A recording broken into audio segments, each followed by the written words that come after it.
Welcome to Burlap Teachers. Enjoy the video. In this video, I will explain how to prepare for the IELTS General Writing Test step by step. Let's begin with Task 1, which involves writing a letter. You'll need to understand the specific purpose of the letter and its required format. There are typically three types: formal, semi-formal, and informal.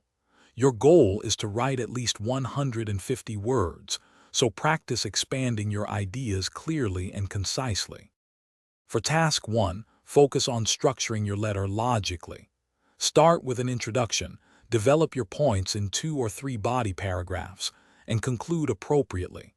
Remember to adapt your tone and vocabulary to suit the letter's recipient and purpose.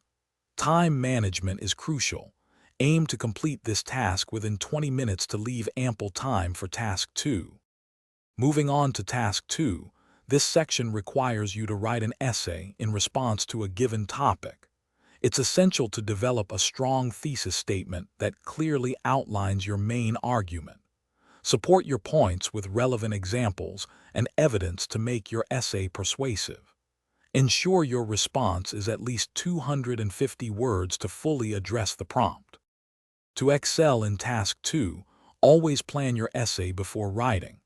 A well-structured essay includes an introduction, 2 to 3 body paragraphs, and a strong conclusion. Dedicate approximately 40 minutes to this task, as it carries more weight. Consistent practice with diverse essay topics will significantly improve your coherence, cohesion, and overall score. Thanks for watching. Consider subscribing if this video helped you.